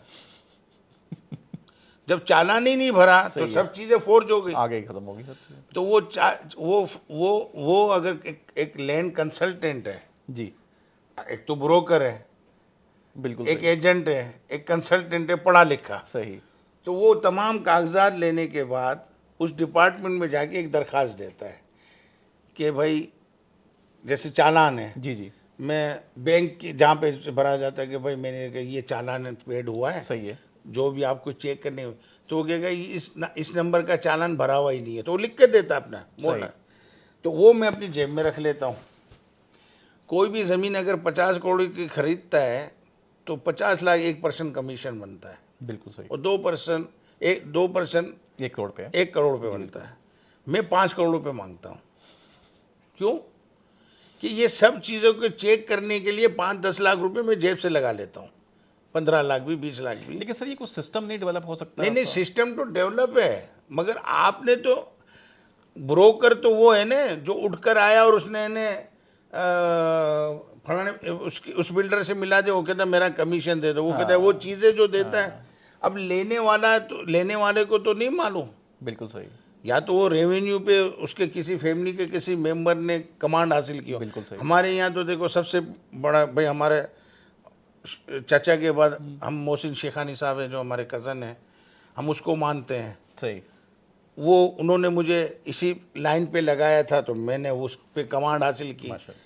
अब वो कोई भी इनका दोस्त यार या फैमिली में वो कहते हैं जाओ कि जुनेद भाई से पूछ लो, वो ना के। अब पोजीशन ये है कि वो खुद भी कोई ज़मीन लेते हैं तो मुझे कहते हैं जुनेद भाई एक्सपीरियंस हो गया आपका। हाँ कि लें कि ना लें, इसलिए कि वो तो कंस्ट्रक्शन के और डेवलपर के मास्टर हैं। बिल्कुल। तो मैं कहता हूँ नो, तो वो फाइल को यहाँ रख देते हैं। मैं कहता हूँ यस, तो वो ले लेते हैं। माशाल्लाह इतना आपका एक्सपीरियंस है, मैं तो आपसे रिक्वेस्ट करूंगा कि आप कोई इंस्टीट्यूट कोई डेवलप करें। आप तो खुद एक इंस्टीट्यूट है अपनी ज़ात के देखिए अंदर। मेरी उम्र होगी 60 साल। वैसे ही कोई मुझसे पूछने आता है, सर काफ़ी बिल्डर हैं, वो कहते हैं कि यार ये पूछते हैं, वो कहते हैं हम सीख के चले गए। मगर एक बात बता दूं, मैं नक्शा देने में, बात बताने में देर नहीं करता। ये भी जहाद है, ज़रूरी थोड़ी है कि बंदूक उठा के मैं अफगानिस्तान की सरहद पे जाऊँ। हक बात करना हक और बात, सच सच मगर बताना, असल बात होती है परफॉर्म करना। परफॉर्म करना। मगर आप ये देखें, जो बता रहा है आपको, परफॉर्म वही कर सकता है। मेरे पास लोग आते हैं मेरे घर में, दफ्तर में, मुझे कहते हैं ये नक्शा दे देंगे, हम इसका फोटो खींच लें, लो, या ये यूएसबी ले दो ना, हाँ ये लो। सही। परफॉर्म कैसे करेगा? हाँ। मैं ये नहीं कहता मैं अकेले कुल हूँ, मैं भी कहीं गलती करता हूँ। अब भी नई कोई नई रिफॉर्म हो गई, नया नोटिफिकेशन आ गया, कोई नया एक्ट आ गया, कि कोई नई असेंबली में कोई चीज़ पास हो गई, बिल्कुल, और मैं अपडेट रखना लंदन पड़ता हूँ, है। अमेरिका हूँ, साउथ अफ्रीका हूँ, दुबई में हूँ, और मैं लाइल्म हूँ, तो मुझे नहीं नहीं मालूम। मालूम पड़ेगा आपको उससे। ये तो नहीं है कि मैं रोज़ाना मुझे मुझे ये छोले ही बेचने वाला निकलता, छाबेला बिल्कुल छोले ऐसे, बेच रहा, तो मैं रोज़ाना ज़मीन बेचने या ज़मीन खरीदने तो नहीं निकलता। बिल्कुल ऐसे। तो ये तो टचिंग की बात है। नहीं सर, माशाल्लाह इतना आपका ओपन लैंड पे और ट्रेडिंग पे इन चीज़ों पे एक्सपीरियंस है। मैं एक लीगल सा क्वेश्चन मेरे जहन में आया, वो अगेन बार बार बहरिया पे जा रहा हूँ। तो बहरिया का जब फैसला आया था तो उसमें 18 क्लॉज में जहाँ वो डिसीजन लिखा हुआ था, वहाँ जज ने एक बड़ी मज़े की बात लिखी थी। उसने ये कहा कि we have been told that government land has also been allotted to DHA and many other societies on cheaper rates as compared to the rates in this case। ये जुमला है उस डिसीजन का, ठीक है।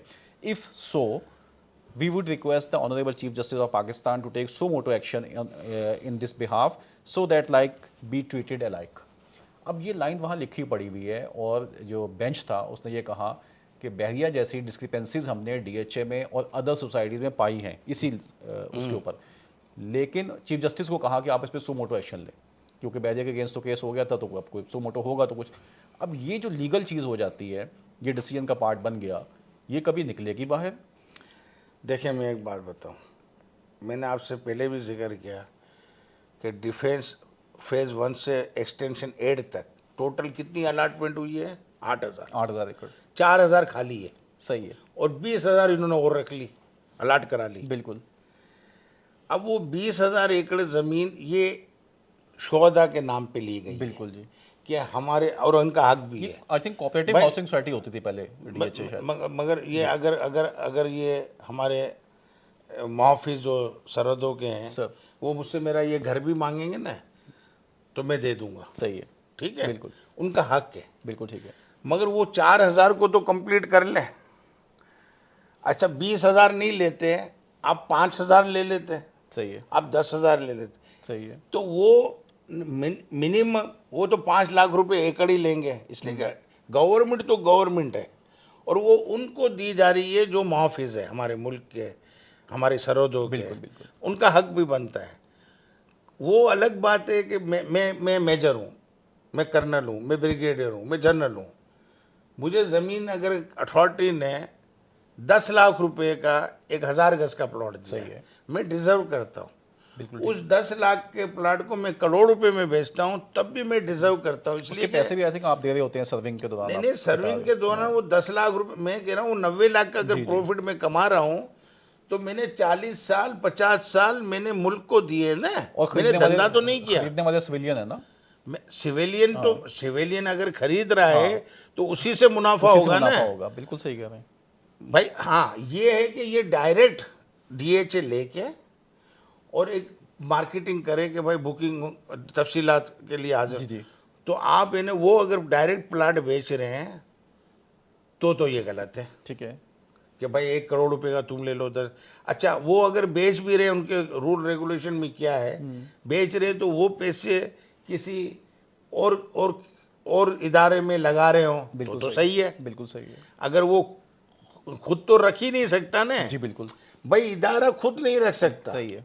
मगर ज़्यादातर वो अपने अपने कुलिक के लिए या अपने फौज जो जिसमें एयरफोर्स भी आ जाती है, जिसमें नेवी भी आ जाती है, जिसमें आर्मी भी आ जाती है, वो लेते हैं। बिल्कुल ऐसे। अब हम ना, मैं आर्मी के ख़िलाफ़ हूँ ना आर्मी के फेवर में हूँ, मैं तो असूलों का साथ दूंगा, बिल्कुल सही। जो सही बात होगी वो कह नहीं दूंगा। बिल्कुल ऐसे, बिल्कुल सही है। मैं एक्चुअली जानना चाह रहा था कि जो अब ये एक एम्बिग्यूटी रह गई उस फैसले के अंदर कि अदर सोसाइटी में ये मसाइल हैं, लेकिन अदर सोसाइटी मीन्स आपका क्या है? मतलब DHA and other some other societies, ये उसमें लिखा हुआ है उसके अंदर, जो उसकी एग्जैक्ट लाइन है डिसीजन की। अदर सोसाइटीज़ के अंदर क्या प्राइवेट सोसाइटी? जी जी, ऑब्वियसली मैनी अदर सोसाइटीज। अब आप बात सुन, ये स्कीम 33 की आप बार बार बात कर रहे हैं, सर 33 भी और हाईवे की बात हो रही है। मैं कह रहा हूँ पूरे कराची की बात कर रहे सर हैं।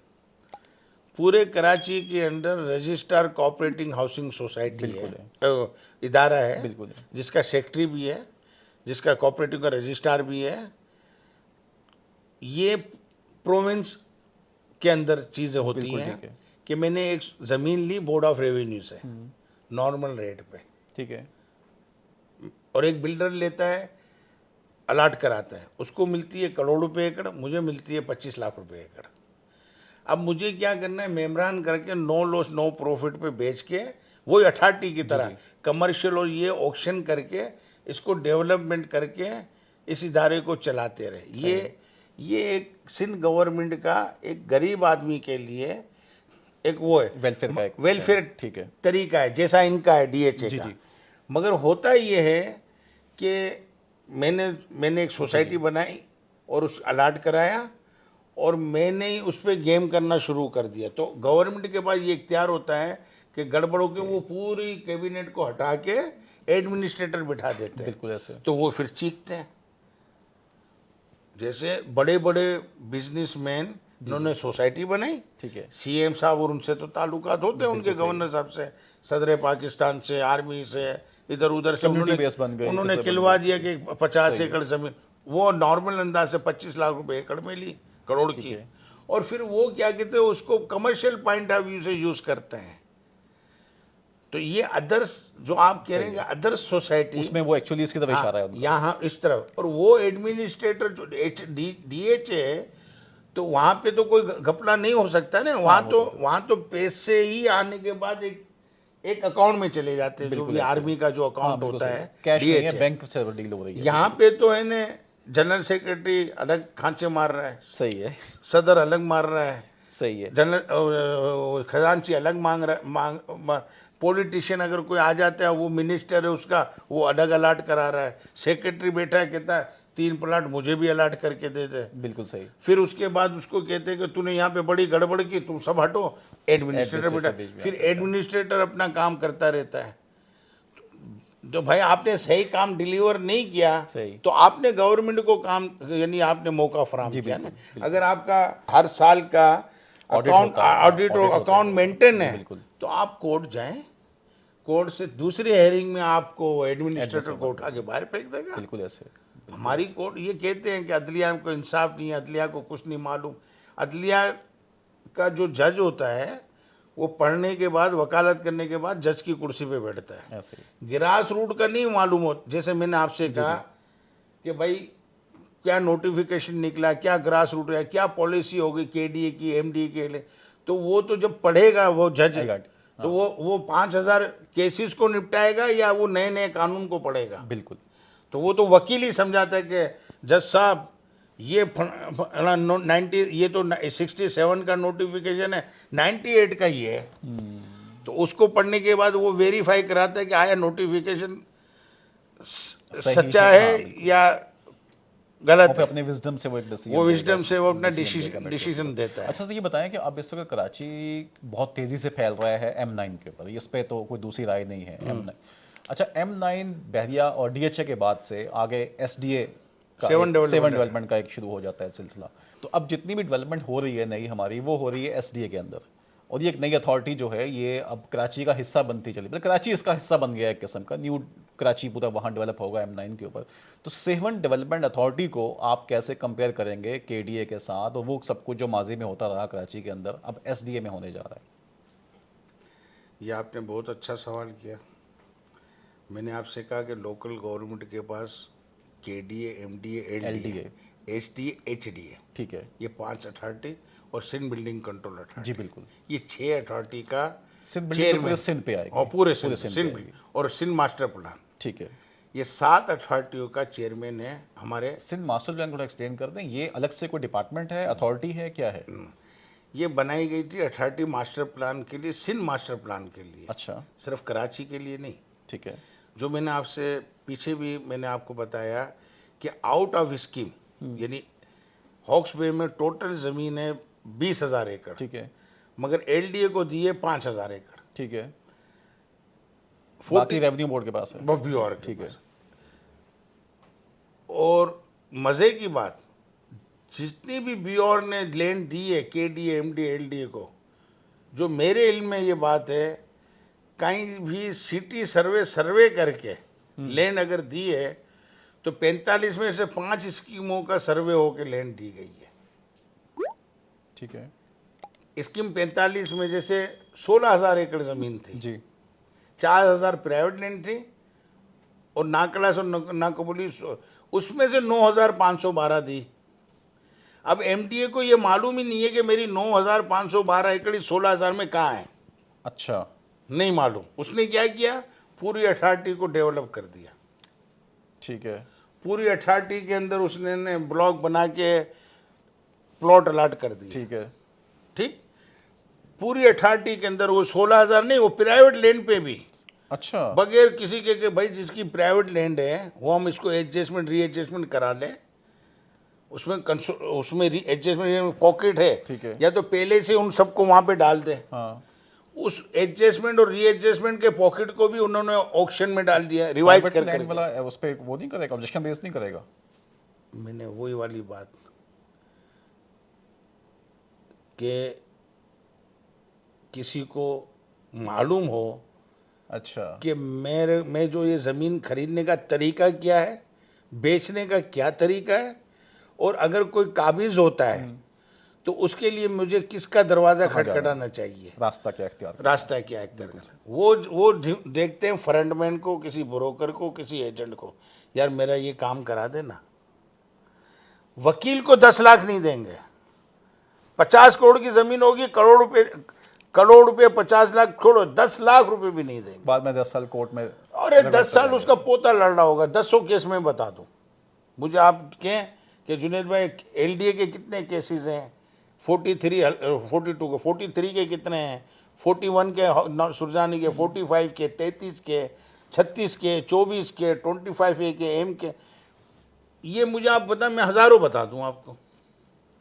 मगर वो बिल्डर है ना, अच्छा वकील, इसलिए कि अनएजुकेटेड भी है बिल्डर, सारे एजुकेटेड नहीं है। जो एजुकेटेड है वो तो बहुत अच्छा काम समझ के काम करता है। समझ के काम करता बिल्कुल सही। है। और जो नहीं है, जो हादसाती तौर पे बिल्डर डेवलपर बन गए हैं, तो वो उसकी वजह से मसाइल पैदा हो जाते हैं। अच्छा, सिंध मास्टर प्लान की हम बात कर रहे थे कि ये एक अथॉरिटी की शक्ल में आपने कहा कि ये अथॉरिटी की शक्ल में इसलिए आया सिंध मास्टर प्लान, जिस तरीके वजूद में आया, जिस तरीके से ये 23 से 29 डिस्ट्रिक्ट हुए, जी या 4 डिस्ट्रिक्ट से 7 डिस्ट्रिक्ट कराची में हुए। इस अथॉरिटी को, जो एक अथॉरिटी थी, इसकी पहले 2 अथॉरिटी, एलडीए एमडीए बना, ठीक है। और इसके बाद क्या कहते हैं, सिंध मास्टर प्लान भी बना।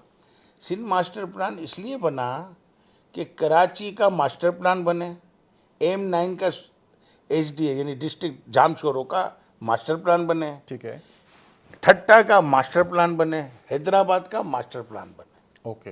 हर जगह का हर डिस्ट्रिक्ट हर का डिस्ट्रिक्ट मास्टर अपना- प्लान अपना बने। मास्टर प्लान है। और उन्होंने ये मास्टर प्लान के लिए एक टाउन प्लानर थे हमारे आरिफ मेमन साहब, धोराजी वाले। आरिफ हसन तो नहीं? नहीं, आरिफ मेमन। आरिफ मेमन, ठीक है। उन्होंने वो बुक की शक्ल में, उस वक्त जब 23 डिस्ट्रिक्ट थे तो उसके मास्टर प्लान की बुक बनाई गई। अच्छा उस पर कभी काम नहीं हुआ, अच्छा या वो रद्दी की टोकरी में फेंक दिया गया। वो मैं आज से ये 15 साल पहले की बात बताता हूँ, मैंने अपनी आंखों से देखा है। उस बुकों को मैंने रीड भी किया है। तो ये वजूद में ये आया कि भाई जो आउट ऑफ स्कीम है, आउट ऑफ स्कीम जो दे हैं, जी जी मैंने आपको बता दिया सही। कि 93 दे में वेस्ट में 20 दे और मलिर में 40 दे, ठीक है ये वेकेंट है। ये नहीं है 100 एकड़ यहाँ पे, अभी 20,000 एकड़ है उसमें बेरिया में, तो 1,000 एकड़ डेवलप है, ठीक है और 500 एकड़ पे रहाइश है। ठीक है इसके अभी 19,000 तो पड़ी है, तो 5-6 साल में तो ये यहाँ पहुँचा है बिल्कुल 1,000 एकड़ पे। तो 5 दूनी 10, 100 साल तो लगेंगे ना इसको आबाद होने में। सही। मगर इसका मज़े की बात है कि वो पूरा इंफ्रास्ट्रक्चर के साथ आ रहा है, तो इसलिए डेवलप हो रहा है। बिल्कुल सही। मगर सिंध मास्टर प्लान जो आपने सवाल किया कि M9 पे जो ऐसा लग रहा है 7 डेवलपमेंट अथॉरिटी, तो पहले आप मुझसे सवाल ये करते कि ये डिस्ट्रिक्ट जामशोरों में कितने तालका हैं। जी सर प्लीज। पहले ये पूछ। हाँ सर। तो मैं कहूँगा 4 तालुका है। 4 तालुके हैं, ठीक है। थाना बुल्ला खान, ठीक है। कोटरी, ठीक है। मांझंद ठीक है। और सेवन। ठीक है। ये 4 तालुके के अंदर दे आते हैं, जिसे पंजाब में मोजा बोलते मोजा हैं। बोलते हैं। दे को मोजा बोलते हैं, ठीक है। हमारे यहाँ दे बोलते हैं। इसके अंदर जहाँ लकी सीमेंट जी। है वो कराची की हद है। 0 पॉइंट सदर से लेके लकी सीमेंट तक 60 किलोमीटर है। सही है। ये कराची की लेंथ है। और एएसएफ जो उसके बराबर में है वो फिर 7 डेवलपमेंट अथॉरिटी में आ जाएगा। वो 7 में आ डेवलपमेंट जाएगा। है। जामशोर डिस्ट्रिक्ट में आ जाएगा। हाँ, जामशोर जामशोर में आ गया। एएसएफ भी, और वहाँ पे 7 वंडर भी, बिल्कुल, जितने सब भी आ आते गए। हैं लकी सीमेंट के बाद 60 किलोमीटर के बाद ये जामशोर डिस्ट्रिक्ट। जामशोर डिस्ट्रिक्ट आता है। तालका थाना बुल्ला खान आता है। और दे बब्बरबन चक 1, बब्बरबन चक 2, बब्बरबन चक 3, बब्बरबन चक 4। अब मज़े की बात है कि बब्बरबन चक 1, 2, 3, 4 है ना, जी जी 1 से लेके 4000 तक सर्वे नंबर है ना, जी। चौकड़ी नंबर है। ये 2 में भी है, 3 में भी है, 4 में भी है। अच्छा। अब मैं लेकर आया आपके पास एक कागज़ बेचने के लिए 200 एकड़ का। मैं कहूँगा ये बब्बरबन में है, ज़मीन आई है, 1 से लेके 200 सर्वे नंबर, 400 एकड़ ज़मीन। ठीक है। आप गए, अब 1 से लेके 200 तक ये 2 में भी है, 3 में भी, 4 में भी है, आपको ठीक है। दे दी गई। सारे कागज़ बन गए, डिपार्टमेंट ने कागज़ बना दिए। जब तक सर्वे सेटलमेंट वाला, जो कि हैदराबाद में board of senior member board of revenue का जहाँ दफ्तर है, ठंडी सड़क पे, वहाँ बैठता है, वो सर्वे करके नहीं देगा चौकड़ी सर्वे नंबर को, तो उसमें ये नहीं लिखेगा कि चेक नंबर कौन सा है, ठीक है। तो वो ज़मीन के जितने भी कागजात आपके पास है उसकी मदर एंट्री नहीं है, समझे। वो पहले अलीफ चेक करेगा, ठीक है। फिर बे बनाएगा, फिर 7 बना के आपको बताएगा कि दे बब्बरबन चक 1, 1 से लेके 400 सर्वे नंबर ये आपके हैं। ठीक है। ठीक। अब वहाँ पे जितनी भी स्कीमें 198, कितनी 198। 198 स्कीम का लेआउट अप्रूव्ड एसडी ने किए हैं, ठीक है। मगर किसी की भी मदर एंट्री नहीं है।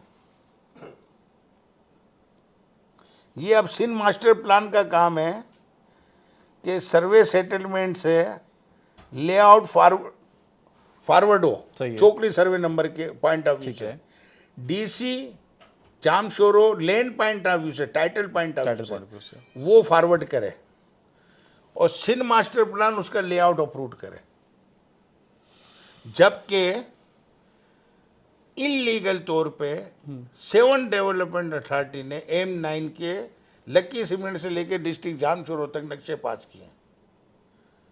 सिंध मास्टर प्लान बनने के बाद वो पास ही नहीं कर सकता। अगर पास करने की अथॉरिटी है भी, हो भी, तो वो सिंध मास्टर प्लान की दस्तखत के बगैर उसको नहीं बना सकता। इसलिए कि जो आपने कहा कि ये जोड़िया बाजार और गोठ और लालू खेत होने जा रहा है, कि वो मास्टर प्लान बनाएगा ना डिस्ट्रिक्ट जामशोरो का, तो वो बोलेगा कि भाई इस पॉकेट के अंदर ये ज़मीन जो इसकी 400 एकड़ है ज़मीन, ठीक है, मगर इसको आप एडजस्टमेंट रीएडजस्टमेंट ये इस पॉकेट में करके दें।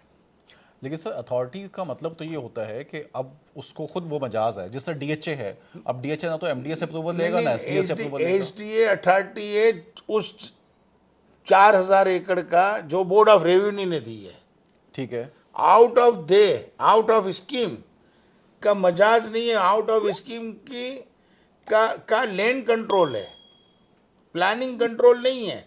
जब प्लानिंग कंट्रोल नहीं है तो आप लेआउट कैसे पास कर रहे हैं? प्लानिंग कंट्रोल किसके पास है? मास्टर प्लान के अब पास। सिंध मास्टर प्लान के पास केपीटीआर 2020 के हिसाब से फिर वो एचडीए को फॉरवर्ड करके पास करवा ले, ठीक है, कि वो तो भाई उसने, इसलिए कि वहाँ पे इंफ्रैक्चर फिर एचडीए की जिम्मेदारी हो जाएगी। या ये हैदराबाद में एसटीडीए वाले या एसडीए वाले ये करते हैं कि वो जोनल प्लान बना लेते हैं। सही है। अबे भाई जोनल प्लान आपने लक्की सीमेंट के बराबर में बबरबन आता है, दे बबरबन, वहाँ पे 100 एकड़ किया, तो वहाँ पे बिजली पानी गैस कैसे आएगा? ये एएसएफ वाले हो या मेमन बिल्डर हो या जुनेद बिल्डर हो, सत्तार बिल्डर हो, गफ्फार बिल्डर हो, जब इंफ्रास्ट्रक्चर नहीं आएगा तो ये खरीदने वाला खरीद कैसे रहा है? लेकिन इन सबके पास तो एनओसीज आ जाती हैं, गैस की भी, पानी की भी, सब। एनओसीज को यही तो हमारे मुल्क का ये तो है ना कि ये एनओसी जब दे रहे हैं, अगले साल मैंने आज की हेडिंग पढ़ी अखबार में कि अगले साल पाकिस्तान में गैस नहीं है। सही है, ये अखबार में मैं देता हूँ आपको। सही है। मैंने तो नहीं कहा, जंग की रिपोर्ट है। तो LNG की वहाँ पे पोर्ट कासम पे लग रहा है, ये गैस है, यहाँ से गैस पूरे पंजाब में एक लाइन बिछेगी, ये जब आएगी जब, तो यहाँ पे अभी कराची में गैस नहीं है, तो ये डिस्ट्रिक्ट ठट्टा में और डिस्ट्रिक्ट जामशोर में कहाँ से जाएगी गैस या बिजली? अब कहते हैं सोलर सिस्टम, वो आजकल आते हैं चाइनीज़ वाले कह रहे हैं कि भाई हम 3 महीने में पूरी बिल्डिंग खड़ी कर देंगे। अरे भाई बिल्डिंग खड़ी कर दोगे तो यहाँ पे बिजली, पानी, गैस का भी तो तरीक़ेकार बताओ। डील, ये समंदर करीब है तो वहाँ पे कोई ऐसी चीज़ लगाई गई कि वहाँ से यह सारा पानी रिफ्रेश हो के सारा ये इनको इस अथॉरिटी को दिया जाए। SDA कहेगा सही हमारे पास तो आई, हमने लेआउट अप्रूव कर दिया। अबे भाई लेआउट, इंफ्रास्ट्रक्चर है ही नहीं तो लेआउट कैसे अप्रूव किया? नोटिफाइड के अंदर, SDA के अंदर गवर्नमेंट ऑफ सिंध बाउंड है कि इंफ्रास्ट्रक्चर लाने का, पानी, बिजली, गैस। क्यों? कि उसने लो कास्ट हाउस स्कीम में प्लॉट बेचे हैं, फिर वहाँ पे FL और जो कमर्शियल है वो ऑक्शन किए हैं, उन पैसों से उसको पानी लाना है, चाहे वो फिर टैंकर के जरिए दे, बिल्कुल सही, या फिर वो जनरेटर लगा के दे, या वो गैस के सिलेंडर लगा के दे। ये सिंध गवर्नमेंट, यहाँ पे मैं अगर 2000 एकड़ 1000 एकड़ अनाउंस करूंगा, मेरी रिस्पॉन्सिबिलिटी नहीं है। जैसे ठीक है, भेरिया ने, सलाम है इसको भेरिया को, MDA की जिम्मेदारी थी जब ये बनी तो वो तो कैंसिल हो गया, तो ये तो MDA के यानी था कि ये यहाँ पे इसको प्रोवाइड करता, मगर क्योंकि जब इसको अलर्ट हो गई तो MDA की जोरिडेंसी से ये बात निकल गई, लैंड कंट्रोल भी और प्लानिंग का। उसने अपने एफर्ट से ये सब चीजें लेकर आया, तो आदमी रह रहा है ना वहाँ पे। अब पहले वो कह रहे थे कि यार ये पहले ये इंटरटेन वो मेंटेनेंस के ने 5000 ले रहे थे, अब 50,000 ले रहे हैं। तो भाई मलिक साहब अपनी जेब से तो नहीं देंगे। सही है, आपको रहने, आपको इतना पीसफुल सेफ कॉलोनी के अंदर इन्वायरमेंट भी चाहिए, आपको स्कूल भी चाहिए, कॉलेज भी चाहिए, इंटरटेनमेंट के लिए सिनेमा भी चाहिए, सेफ्टी भी चाहिए, बाउंड्री वाल भी चाहिए। तो भाई ये तो फिर कोई 5-5 हज़ार के लिए कोई उसने यतीम खाना तो नहीं खोल रखा उसने। बिल्कुल ऐसे। हालांकि मेरा कोई वहाँ पे कोई प्लॉट नहीं है, बिल्कुल सही, ना मैं वहाँ पे काम करता हूँ ना मैंने काम किया है, सही। मगर जो सही है वो सही है। सर इसी से रिलेटेड एक क्वेश्चन है मेरा कि डेवलपमेंट जो आप बात कर रहे हैं कि एक्चुअली अथॉरिटी का काम है कि वो डेवलपमेंट पूरी वो देती है, उसके बाद MDA की अथॉरिटी की जिम्मेदारी है। KDA या MDA में कहीं भी कोई लैंड आती है, जब बिल्डर को यहाँ अप्रूवल मिलती है तो उससे एक डेवलपमेंट चार्जेस भी मेरे ख्याल ODC लिए जाते हैं, आउटर डेवलपमेंट चार्जेस 13 लाख रुपए एकड़। तो वो हमें नजर क्यों नहीं आते? वो प्रोजेक्ट के अंदर तो काम हो रहा होता है। वो यही है ना कि अभी जैसे 4, मैंने आपको बताया कि 20,000 में 4,000 एकड़ जमीन प्राइवेट लैंड थी। सही है। अगर आपको उसको पहले दिन या आज के दिन में भी उनको एक पॉकेट बना के उनको आप पहले अखबार में देते, सही है, कोई आता है नहीं आता तो उनको कहते कि ये, अब जब भी वो जमीन के लिए आता है उसको कहते हैं कि ODC भर और ये लेआउट ले। ठीक है, कोई तुझसे अंडर टेबल पैसे भी नहीं चाहिए। ये ODC इतने रुपए होते हैं, हाँ मतलब 4-5 करोड़ रुपए तो ये भी होगा। भाई आप 5,000 को लगाओ ना, 4,000 है तो 234 रुपए है, तो आप इस दौर में तो 500 रुपए हो गया, तो आप लगाओ 4,000 ज़रबा 4,840 इज इक्वल टू अपने 500 रुपये, अरबों रुपए हो गए। सही। मैं कहता हूँ कि इस प्राइवेट यानी ऑक्शन के यानी वो कमर्शियल और रेजिडेंशियल को FL को ऑक्शन तो बाद में करे, मगर ये ODC इतनी आ जाएगी कि ये पूरा इंफ्रास्ट्रक्चर आ जाए। जब इंफ्रास्ट्रक्चर आएगा तो ज़मीन के भाव बढ़ेंगे। जो आपने 1,80,000 प्लॉट मुशर्रफ साहब ने किए हैं तो लोग खुशहाल हो जाएंगे ना। बिल्कुल सही। अब 1,000 रुपये गज थी ज़मीन, कितनी? 1,000 रुपये गज, कोई लेने वाला नहीं था। सही है, ठीक। मगर क्या कहते हैं वहाँ पे 2-4 स्कीमें आई, वही चीज़ें ने 10,000 रुपये गज पहुँच गई। किसी बिल्डर ने अनाउंस किए तो उसने 25,000 रुपये रेजिडेंशियल, कमर्शियल 50,000 रुपये। अरे भाई, तो इंफ्रास्ट्रक्चर कहाँ से लाएंगे? जब आप ओडीसी भर रहे हो तो आप या तो उनको बाउंड करें। आबाद है ने डीजी साहब के साथ, चेयरमैन के साथ, जो लोकल गवर्नमेंट के हम चेयरमैन है नासिर साहब है, जो मिनिस्टर भी है, उनके साथ बैठ के कि भाई अगर आबादी, कच्ची आबादी नहीं बनानी, गोठ नहीं बनाने, माफिया को कब्जा नहीं करवाने होने देना, तो इंफ्रास्ट्रक्चर लाओगे तो लोग आके रहेंगे ना। बिल्कुल सही। हमारे नासिर साहब मेरी 2-4 मुलाकातें हुई, कहा कि यार मैं उनका कोऑर्डिनेटर हूँ, उन्होंने मुझे बनाया। तो उनका एक ही बात है कि यार किसी भी तरीके से यहाँ पे आबादी कराओ। आबादी कैसे होगी? जब इंफ्रास्ट्रक्चर होगा। और इंफ्रास्ट्रक्चर के लिए वो कहते हैं कि भाई ऑक्शन करो, तो अथॉरिटी कभी कहती है कि अभी हालात ख़राब है, या ऑक्शन का दे देते हैं, जिसकी 20,000 रुपये बिड आनी चाहिए तो वो कहते हैं कि सही वो तो 5,000 आई, बिल्कुल सही। 4,000 आई, उसने दोबारा नहीं दिए। तो ये तो एक बैठ के आबाद वाले भी, आबाद के मेहमान भी, जिन इनकी स्कीमों में उनकी ज़मीन है, वो एक कमेटी बिठा के अथॉरिटी के साथ कि भाई हम ओडीसी दे रहे हैं और वो डेवलपमेंट करके अपनी उनका भी क्राइटेरिया हो कि आप ये काम करें, आप इतने पैसे आप दे रहे हैं। अपनी अम्ब्रेला के हाँ, अंदर है ना exactly, करा लेना। भाई आपका प्लाट आपने 5 लाख रुपए का बेचा है तो साला ये चीज़ आएगी तो ये 15 लाख का होगा ना। अगर आपको 500 के अलावा और भी 500 एमडीए को देने पड़े, सही है। या अपने इर्द गिर्द कोई और रोड बनाना है, सर्विस रोड बनाना है, कोई नाला बनाना है, तो आप बना लेना, डेवलपमेंट कर लें। बिल्कुल है सर। एक ये बताइए कि इसी से रिलेटेड चीज़ है कि अभी लास्ट प्राइम मिनिस्टर की जो एक स्कीम आई थी और उस पर उन्होंने काफ़ी बैंक मॉर्गेजेस की तरफ लेके जा रहे थे। उन्होंने कहा कि जी आप प्रॉपर्टी के ऊपर लोन वगैरह लें उस पर घरों पे बनाने के लिए। तो उसमें कंप्लीशन सर्टिफिकेट का सिंध पे एक इशू बन गया कि जी प्रॉपर्टी मिल नहीं पा रही, केसेस अप्रूव हुए पड़े हुए हैं स्टेट बैंक के पास, लेकिन कंप्लीशन सर्टिफिकेट ना होने की वजह से वो अप्रूव किसी के पास मौजूद नहीं है 3-4 साल से। नवेश साहब, आपने ये भी बहुत अच्छा सवाल किया। सर आपको एक बात बता दूं कि सी पैक बनने के बाद चाइनीज़ प्राइवेट, जो जैसे हमारे यहाँ चैम्बर है वहाँ चैम्बर है, उन्होंने 10, 15, 20 आदमियों के ज़रिए यहाँ पे ज़मीनें डिस्ट्रिक्ट ठट्टा में, डिस्ट्रिक्ट जामशोरों में, सही है। और ये M9 अपने कराची के तो टाइटल पॉइंट ऑफ व्यू से ज़मीन के कागजात ही सही नहीं थे।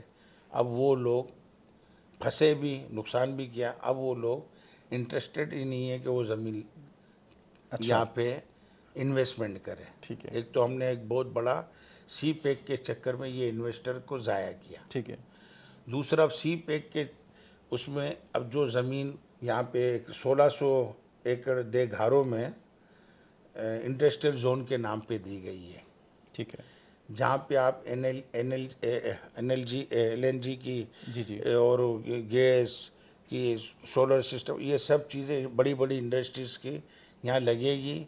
तो इसके लिए पोर्ट कासम के बराबर में है, तो बड़ी बड़ी कंपनियों की ये मीटिंग है और MOU और इस पर काम हो रहा है। सही है। मुझे इल्म है। ठीक है।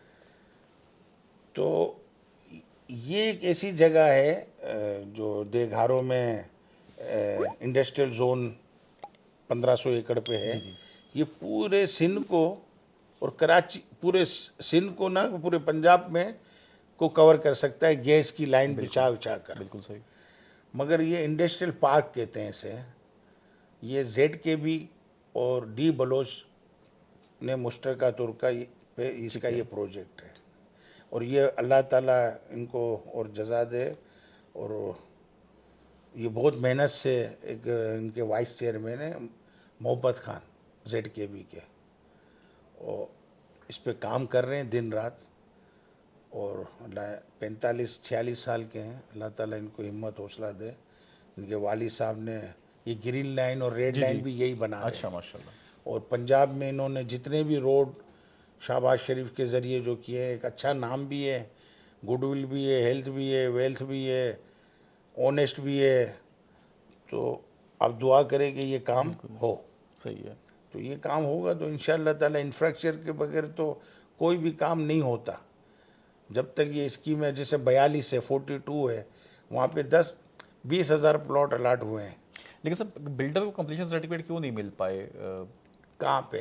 SBCA से या KDA से कंप्लीशन सर्टिफिकेट की वजह से जो केसेस अप्रूव नहीं हुए बैंक लोन्स के। बैंक लोन्स के इसलिए नहीं हुए ना, तो यहाँ पे कोई किसी का लेन का मीटर है, सही है। किसी ने वो सुप्रीम कोर्ट ने उसका ऑर्डर दे दिया है। जैसे भाई एक पहले इन्होंने रोड का, ये कमर्शलाइजेशन रोड है, अच्छा अच्छा। इसके बाद इन्हें उसने कहा कि भाई ये यूं यूं, तो बैंक तो डर गया ना, तो कंप्लीशन होगी। किसी ने कहा कि भाई 10 करोड़ का 5 लाख का सही है। है, 2 करोड़ रुपए या 1 करोड़ रुपए लोन मिलेगा, सही है। तो कंप्लीशन होगा तो। अच्छा सर, इसी से रिलेटेड अब हम फिर बहरिया की बात थोड़ी सी करेंगे कि आप बैरिया में काम करते हैं? नहीं सर, मैं बहरिया में काम नहीं करता, लेकिन चूंकि अब एक लैंडमार्क प्रोजेक्ट हमारे लिए बहरिया का है, कराची वालों के लिए। तो जब मैं चूँकि आबाद के ऑफिस में कल परसों एक मीटिंग थी, गवर्नर साहब को इनवाइट किया हुआ था वहाँ पे। तो वहाँ चेयरमैन साहब की तरफ से भी एक मुतालबा सामने ये रखा कि तारीफ वो लोग भी कर रहे हैं बहरिया टाउन की। तो उन्होंने कहा कि जी जो बायलॉज इस वक्त इम्प्लीमेंट हैं या जो सिस्टम इम्प्लीमेंट है बहरिया के लिए, वही इम्प्लीमेंट सिस्टम हमें अब दिया जाए SBCA से या KDA से, रोड्स के साथ जो रेशो है उसकी प्रोजेक्ट्स की। तो इस बारे में आप क्या कहेंगे कि लैंड तो चले हमने मान लिया कि जी वो टेक्निकल मिस्टेक हो गई, लेकिन जो प्रोजेक्ट्स खड़े हो रहे हैं इस टाइम मैं अगर गवर्नर साहब की जगह मैं गवर्नर होता तो मैं ये कहता कि मलिक साहब की तरह आप डिलीवर कर दे, बायोलॉज मैं खुद पास करूँगा। वाह, मलिक साहब की तरह आप ऑनेस्ट बन जाए ज़बरदस्त। कि प्लाट यानी प्लॉट बेचने से पहले, फ्लैट बेचने से पहले, बंगला बेचने से पहले सही। अपने पैसों से आप इन्हें 1000 एकड़ है, आप 100 एकड़ है, 5 एकड़ एक एक 120 गज पे नहीं, 5 एकड़ पे डेवलप तो करते हैं, इस जिस तरह पे की इंफ्रास्ट्रक्चर development के साथ। तो मैं कहूँगा कि अब जो भेरिया का जो वो है, जो भेरिया अपना जो policies हैं, जो वो आपके लिए पॉलिसीज हैं या जो वो रेशो इस्तेमाल कर रहा है, वो भी आप इस्तेमाल कर लें। जब आपका टूटेगा तो उसका भी टूटेगा। बिल्कुल सही, बिल्कुल सही। ज़बरदस्त ज़बरदस्त। सर, मलिक साहब ने एक दफ़ा एक आइडिया दिया था किसी टीवी शो के अंदर कि जो इतने मसाइल हैं लैंड के, उन्होंने कहा यार मैं वकीलों की फौज लेके फिर रहा होता हूँ अपने साथ, तो क्यों नहीं पाकिस्तान के अंदर एक लैंड बैंक बना लेते आप, और मैं लैंड जिसको बिल्डर को चाहिए, मुझे भी चाहिए होगी, मैं उस बैंक से लैंड लूंगा, एक लैंड बैंक ऐसा डेवलप कर लें कोई। तो क्या कोई सिस्टम सेंट्रलाइज नहीं हो सकता? ओ खुदा के लिए नहीं हो सकता। नवेद साहब, मलिक साहब को 2 हाथ से सलाम है। वो लैंड बैंक बना के, वैसे ही 20,000 एकड़ लेके हम सारे सिंध वाले परेशान है बिल्डर ये तो ना करे ना, हैं कभी वो फिर तो ये बोलेंगे ये बच्चे भी है ना मेरे उसमें बहरिया टाउन की लैंड बैंक में डाल दें, आपके बच्चों को भी पढ़ाऊंगा उनको काम भी सिखाऊंगा और ये सब कर लेंगे। अच्छा ये तो ऐसी बात है कि ऐसा नहीं हो सकता, मुमकिन नहीं। सही है कि स्टेट लैंड ओन कर ले वो फिर नहीं, स्टेट लैंड भी कैसे ओन कर लें? स्टेट लैंड अगर ओन कर ली तो फिर गवर्नमेंट ऑफ सिंध इनको दे दो ना, सिंध इनके नाम कर दें।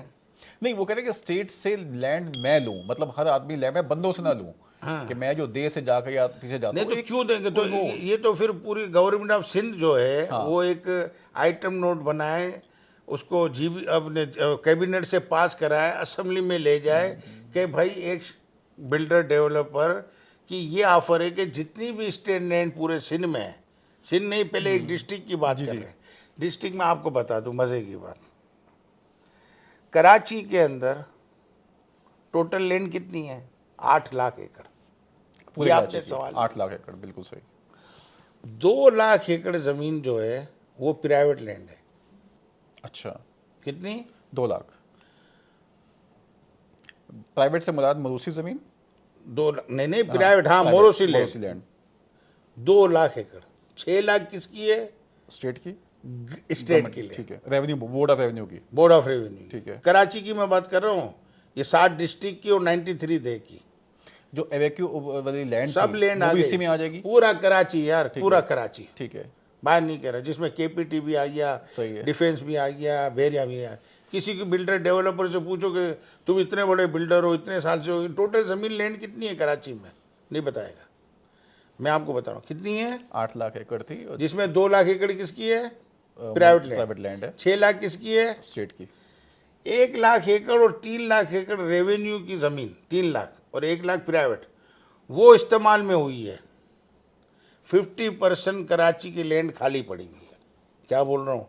उसी 50 लैंड में जो लाख एकड़ लैंड प्राइवेट की है वो तो रहेगी मलिक बकोल आपके, भाई मुझे नहीं मालूम, जी, जी। बकोल आपके मलिक साहब कह रहे हैं कि लैंड बैंक बनाता हूँ उसमें ज़मीन डाल दें और वो मुझसे कह रहे ज़मीन गवर्नमेंट करें। करे, वो कह रहे गवर्नमेंट करे, गवर्नमेंट ये काम करे। Government land bank, board of revenue land bank ही तो है हाँ एग्जैक्टली, सही। सर। सीनियर मेंबर और एलयू